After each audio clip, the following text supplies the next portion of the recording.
Hey YouTube, welcome back to another video.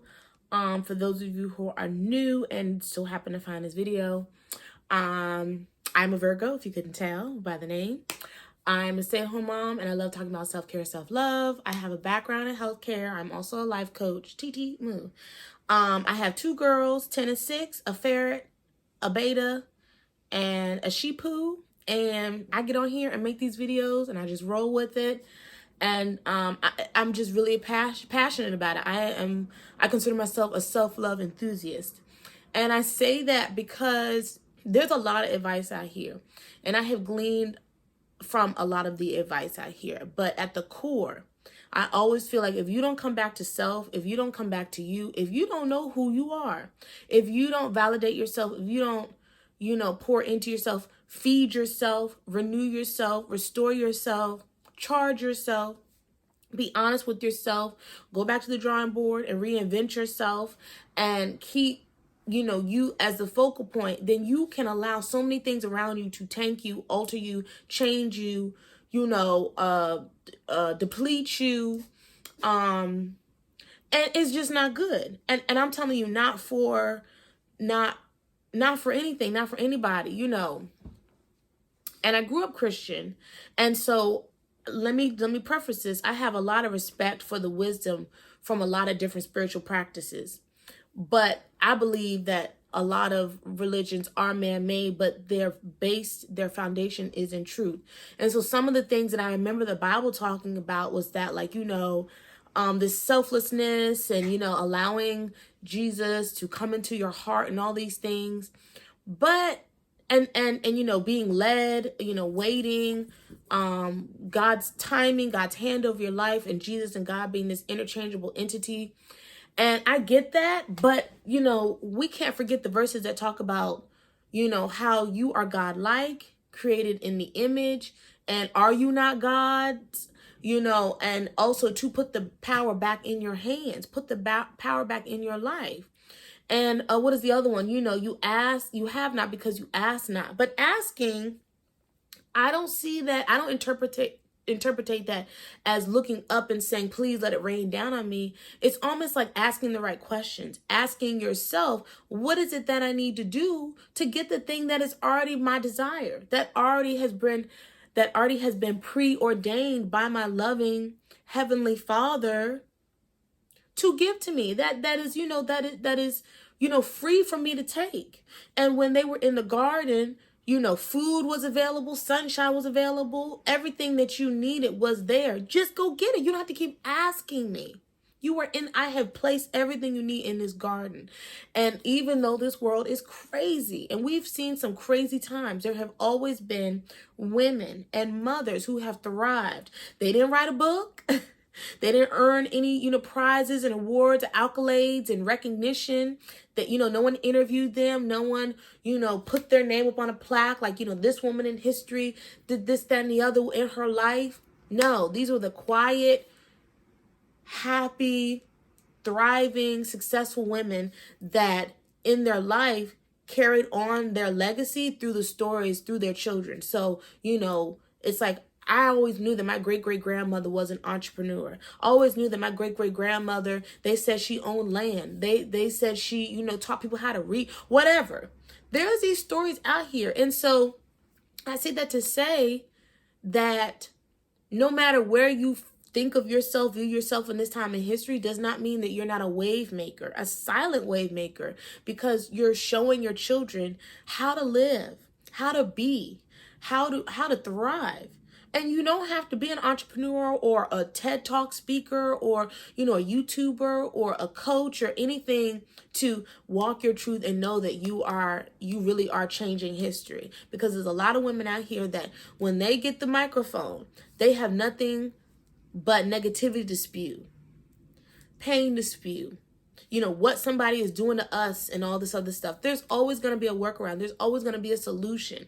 And yes, the laws have changed. A lot of times they're against us. There are a lot of things that have moved that are like, okay, that's not very woman friendly. That's not, doesn't have our best interest in heart, or at heart. But at the same time, I can make my own decisions and I can go and find and create what I need. People are going out of state for services. People are creating opportunities and things where there's a gap. People are just saying, no, forget y'all. This is what we're going to do. There's just so many options. But are you the type of woman that can think positively, think bigger, and then create the solutions and create what you need and take responsibility? Because it's so easy to sit and be like, well, it is what it is. I have been labeled this, identified as that, diagnosed with this, blah, blah, blah, blah, blah. And so these are the boxes that I choose to, put myself in. This is how the current climate is, so I have to therefore conform in some way. And that's just not true, and so this video I was inspired to share what I do in a day as a stay-at-home mom, because apparently the debate is still working moms versus stay-at-home moms, or, being, the dating culture now is for the people that are trying to date better and live lighter and have a little bit more ease in this thing and turn this thing around as far as how we identify as men, and especially Black men, because they got a bad rap for a second that they weren't present. They weren't providers. They were in jail. They were on them drugs. They were doing the hood rat things, and they weren't fathers. They weren't, being the integral parts of the community as we saw in other demographics. And it's like, whether you date outside of your race or not, that's just not always true. But are you creating that reality in your life, or are you listening to the stats out here and the noise out here? Because you're going to find data, whether it be skewed or not, in any one way. You see what I'm saying? So this whole thing of what I do in a day, I made some notes. First of all, let's get away from the naysayers. You don't have to try to debate or educate anybody on your life choices. That's the first thing. When you decide, let's say, you're pregnant. I'm going to get back to me in a second. Let's say you're pregnant, you've got young children, or, you're currently working and you decide to walk away or not go back. That is your business. You don't have to give out a press conference. You don't have to call everybody and update everybody. You don't have to do anything. Last time I checked, you were an adult, and anything you do is consensual and your damn business. So this thing of feeling like you're going to get pushed back and heat and no one's going to understand you, they're not going to understand because that's just not their life. But unless you call me, pick up your phone and say, hey, girl, I haven't seen you. You put in your 2 weeks. Oh, my God. Or no, your 2 weeks were, XYZ amount ago. I wonder where you were. You're not coming back. I didn't even know you were quitting. That's when you can decide what you want to disclose. But you don't have to tell nobody nothing. Let's say family members or friends. So what you gonna be doing? How you gonna, you're not gonna work? Blah, blah, blah, blah, blah, blah. I'm not a fan of it. And, I just need women to understand that you don't owe anyone an explanation. Okay. It's not for anyone to validate your life choices. No one has to tell you, can you go to the bathroom? If they agree, you can go to the bathroom. Much less abortions, much less, you taking a birth control pill, much less you taking your vitamins and supplements, much less when you, eat, sleep, and everything else. And so no, we're not doing it. Okay. So the second thing is be clear. Don't be shaky. Don't be confused. Don't be scared. You want what you want, and you want it because you want it. You don't have to even have a dissertation breakdown of, okay, so if someone did ask you and you did feel like sharing, what are you going to say? Go. No, just be like, that's my decision and I'm done with it. These Facebook notifications are distracting me. Sorry, y'all. In my notes, I have, again, number 3, no, you're a damn adult. You're a damn adult. We ask children, what are you doing and why are you doing that? Children, no, okay? Put your needs first. Who else is going to do it if you don't? Why are you going to wait and twiddle your thumbs and wait for a manager, a boss to give you the work-life balance, the raise, and the benefits that you need? Why are you going to wait for a spouse to come to you and sit you down, or a boyfriend or a fiance and be like, baby, I recognize all the things that you do. I recognize that you need rest and you need a balance. I want to be that man. I want to give you everything you need. I don't know what you need, but I'm asking what you need. And so let's sit down with the budget, baby. Let's sit down and break this down and figure out a way for you can stay home, because I recognize that your needs aren't being fully met and you are just spread so thin. Now, if anybody got a man that would sit them down and do that, bless you, and please share, because you a good one. Now, this is not to say that men won't listen and move accordingly if that is what you present them with. You're saying these are my needs and these are my expectations and this is what I want. So now this is how I need you to move. This is what we need to do as a unit. But 9 times out of 10, with everything that everyone's got going on, remember, main character energy, everyone's focused on themselves, and that's okay. And, it's not like you're moving in a selfish way, but it's not too much to ask to say, hey, I know you don't know this. I'm not mad at you, but I'm going to break this down so that, now you know. Okay? But you have to set that up. You have to set that. Let's use, I love my car examples. You get in a car and you wait. So what are your needs in the car? Well, the first thing is you need to put your seatbelt on. Then you need to cut the car on and put your foot on the brake. Then you need to put it in drive. Check your mirrors, get your coffee straight, check your lip, whatever. Those are your needs. But no one is going to come and save you, boo-boo, and do it for you. As much as you need those things to be completed before you can pull off and go, this, that, and the other. Do whatever you got to do. That's a silly example, but it's a realistic example, because you'll be waiting till the end of time. God's not going to reach down and put that seatbelt on for you and turn that car on and get you on your way. We're talking about Jesus take the wheel. No, Jesus did not take the wheel. Jesus is like, you went to driving school. I gave you, well, not I, but my Father in heaven gave you all of your mobility and your cognitive ability to drive that damn car. Don't ask me if I can't reach over and down and come back and take everybody's driving steering wheel. That is not even realistic. And I believe in miracles too, but not God of miracles. You know what I mean? So yes, take responsibility and do what you need to do for you. That is not being bad. That's not being mean. And that's definitely not selfish. It's all in the delivery and your approach. Okay. Remembering that happiness is self-generated.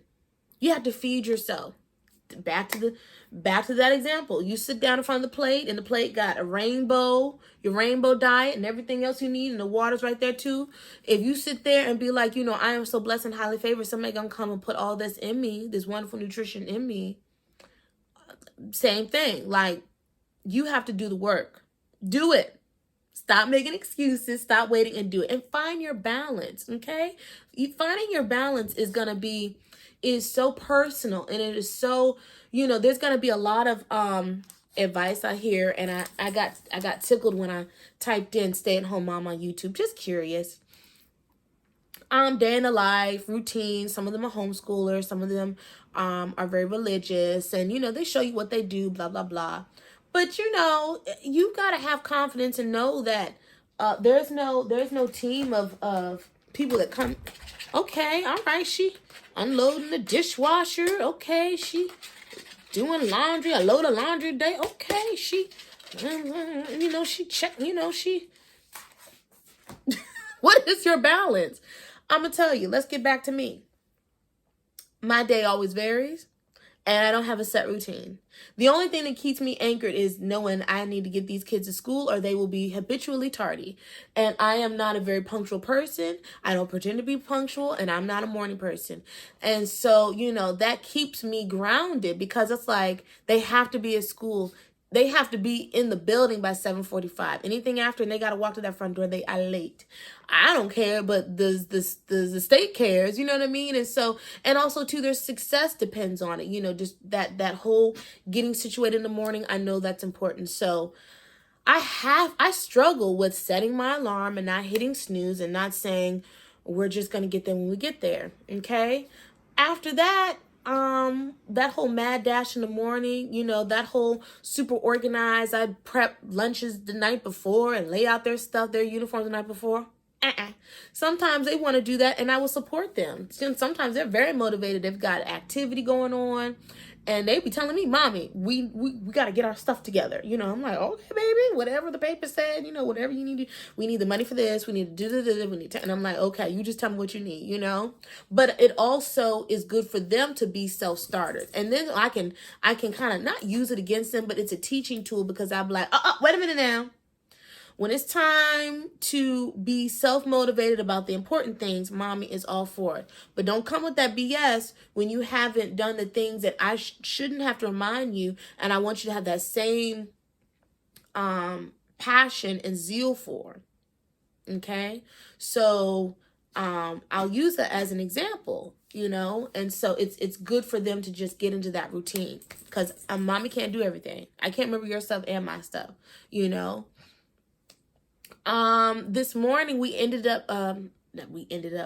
I just so happened to get the notification. I just happened to be on my device where I remembered that their school does coffee and conversations at like 8:15 in the morning. I'm like, a Zoom call?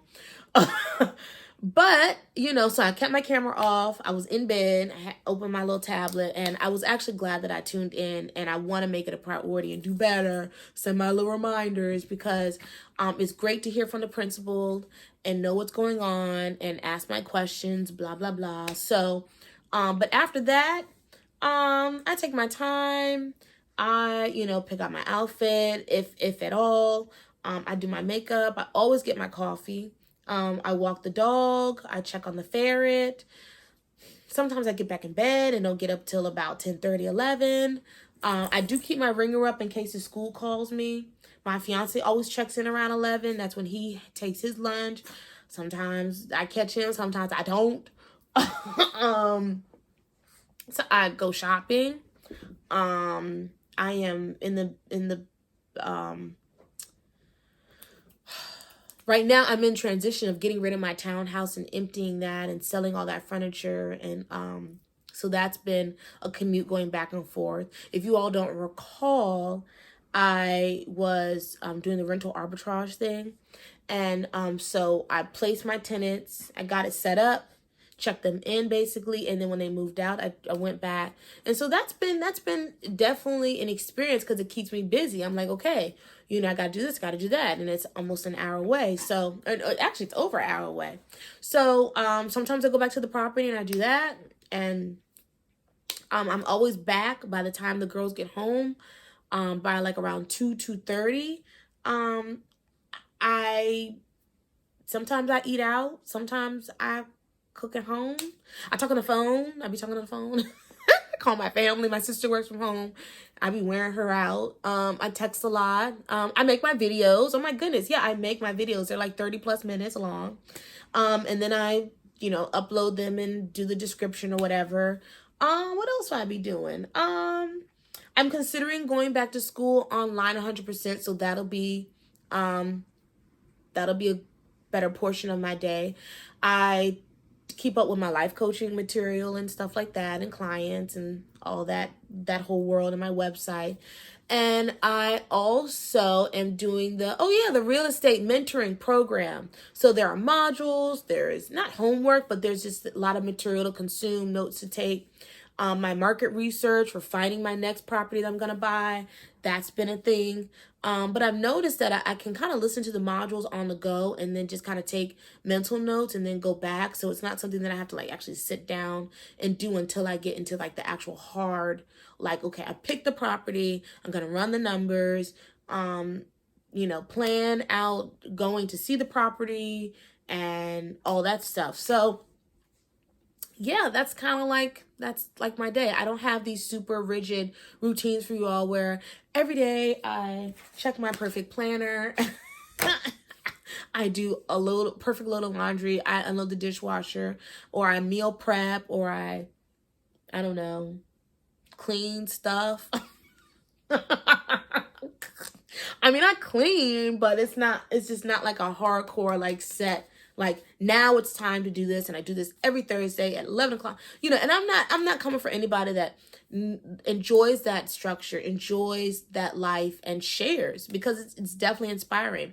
But in my creating my life and being very honest with myself, I was like, okay, I'm going to raise children that are independent and do their own thing. So when I throw the laundry in there, half the time my 6-year-old, she loves helping. So we're doing it together. She's putting the washing powder or the detergent. It's a front loader, so she can, handle that. They separate their whites, their uniforms. And then when everything's dry, we throw everything on the floor.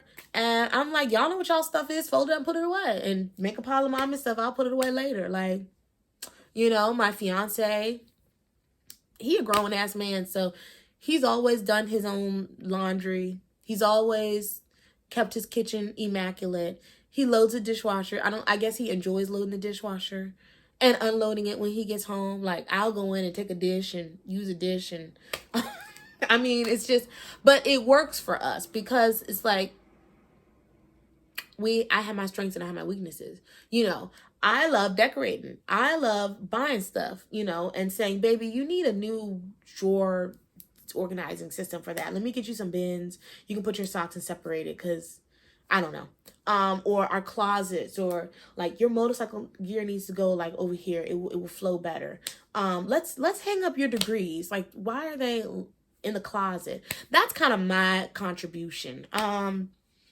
He does like one big grocery shop about a week. We go to Costco together. That's something that he looks forward to. So I guess I kind of meal plan, but loosely, like, okay, the girls need these lunch and snack things. I guess one night I'd like spaghetti. Another night, let's do seafood, and then he'll shop accordingly, but he likes going together.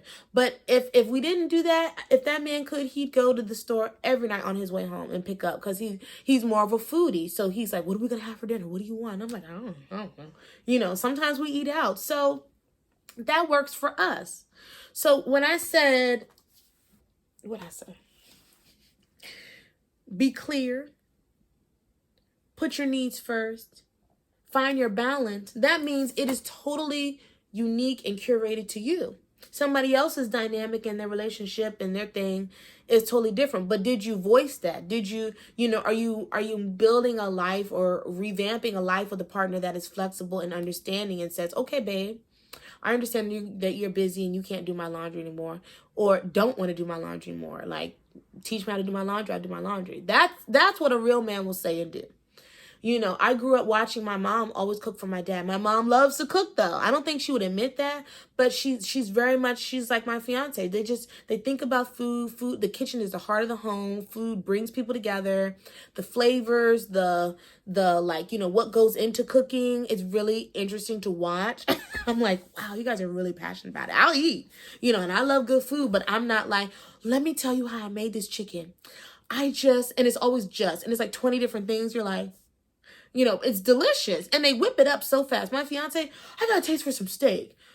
Go to the store, get everything, come home, whip it up. And I'm like, this would have taken me forever, and I can cook and I will cook, but I just don't think about it like that. So going back to my mother, I watched my mother forever in a day feed my father. I don't know how many meals a day he eats, but she be cooking. My dad can make a PB&J, a scrambled egg, and some oatmeal. Bless his heart, but my dad does a lot of other things, and carries the household. So for my mom, that works for her. For my mom, that has always been that's her balance. That's her happiness. That's what she's good with. You know what I mean? But it's also allowing people in your life that respect and understand your strengths and weaknesses. Let me tell you another thing that's like I said, I'm not a morning person. So my fiance is very punctual, and he is a morning person. He's talking about it's Saturday morning. It's 6:30, 7 o'clock. I just couldn't sleep. So I got up and started tinkering around doing some project. I'm like, you a good one. 'Cause you're not going to see me till, I don't know, maybe 12. If I've, had my wine the night before, we've stayed up late, we've been hanging out, but that's not an expectation. It's not like, babe, you got to get up. I need, I'm hungry. The girls are hungry and, we got stuff to do. He knows not just playing some crack of dawn on a Saturday. He knows and loves and respects that I love my sleep. Like, he wants me to sleep. He'll get the girls straight. Or we have set things up so that they can be independent and make their own bowl of cereal and get their little snacks in the morning. Or he loves making a whole breakfast spread, and he'll set my plate aside. So you have to know that whatever you desire is possible. But are you choosing that for yourself? Are you allowing that for yourself? And are you allowing people that in your life that only support you in that? Because nothing is impossible. Let's say, you don't want to do anything and he don't do anything. And so you sit him down and let him know, this is if you live with someone. This is for people that have that dynamic, and you have to take in consideration how the household runs. You all are honest with each other, and he loves and respects you, and you say, I can't do any of it, and I want to hire a maid, or I want to hire a cleaning service. He doesn't blink and flinch and twist and act like, what the hell are you talking about? Looking at you like you got 3 heads. So, being clear, speaking up, letting your needs being known. Only you can do that. Only you can give yourself that. It's not that people are mind readers. It's not that, people, he knows me inside and out. He's my soulmate, so he should understand. No. Speak up. Speak up. Be a woman. Be a big girl. Put your big girl panties on. And, if being a stay-at-home mom is something that's new to you, just know you don't have to have any rigid ideology or any set routine that validates why you're at home. Do you cook all day? Do you clean all day? Do you do all this stuff to earn your keep kind of thing, or pull your weight in the household? All that is bullshit. I'm sorry. No, you don't need anyone to validate and say why you deserve to be a woman, why you deserve to be an American, why you deserve to be a mother, why you deserve to be an integral part of your community. This is your house. That's your relationship. Is your family. What you say goes. And again, protect your peace. Protect your household. Keep your business in your household. Don't be out here asking everybody else about everything, because everybody doesn't have your vision. They don't have to communicate with your man, your budget, and your household, and your sex life, and everything. You do. So you don't know. And I saw one video that was talking about her stay-at-home mom experience, and it was the thing was jealous friends and something else about and I was like, jealous friends? If my friends were jealous, I would not know. And I wouldn't care. And how are they even still friends if they're jealous of you? Now, girlfriend, if you want to be like me, I would support you in every way possible. Yeah, girl, let's redo your life. Let's get you at home. Let's, but I can't, call the shots. I can support you emotionally and encourage you, but I can't, I can't do the work for you. You know what I mean? So if you've got, a boss that will never just give you the high five to put your 2 weeks in, you've got to create the opportunity and the space for you to do that. Maybe you don't want to be a stay-at-home mom completely. Maybe you want to work from home. Maybe you want to go in only 2 or 3 days a week into the office. You can create whatever it is you want it to be, but how, are you going to try, or are you just going to wait for the stuff to fall from the sky? Because I'm telling you, nobody's going to roll out this red carpet and be like, oh, let's accommodate you. Let's make your life a little easier, a little bit more pleasant. No, they got their own stuff. They got their own job description, and they got shit to do. Everybody's got stuff going on. It's nothing personal. You know what I mean? So you don't know until you ask and say, hey, is this even an option? I love this organization. I noticed too that a lot of the things that I do are just at my desk, stationary, with a computer. What does that look like? What does that look like? So, stay-at-home moms, what y'all doing out here? Is it a goal? Are you living like that? It will be really fun to not just, how people tell you, put your stuff in the comments below. No, actually have a conversation. Read your stories. No, what are the success stories out here? Because we're not all, Mormon women baking bread with aprons on, barefoot and pregnant, and no slight. We're not all homeschooling our children, because I'm telling you, I told y'all, my kids go to school. I have no shame. I have no shame. Let them go to school. When they come home, it's homework time. Oh, volunteering. Oh my God, I forgot to tell y'all. The PTA and the PTOs, and my daughter's gonna be in a play. God, I'm gonna be busy with that. I'm gonna be a greeter. I'm gonna donate supplies, helping her learn her lines, her little dress rehearsal, the makeup, the costume, all that. Like, that is my ministry. You know what I mean? I totally forgot about that. So, oh, you can volunteer. You can join a club. I told y'all I'm gonna start swimming. You can take yoga classes. Look, I'm gonna start giving y'all ideas. You know, there's so much that you could do during the day for yourself. Oh, and don't forget your local library. Let me tell you, the library is still such a hub of such richness, cultural, obviously the literature piece, clubs, activities, community outreach. They print out huge pamphlets with stuff they do every month that I bet you not even 50% of the community comes to. You know, these kids are in the house on their tablets, and these parents are watching, you know, Real Housewives. I get it. But, you know, don't forget to tap into that, because these things, a lot of these things are free. A lot of these things cost a fraction of what they're worth, you know, or they ask that you just, you know, donate your time, help out.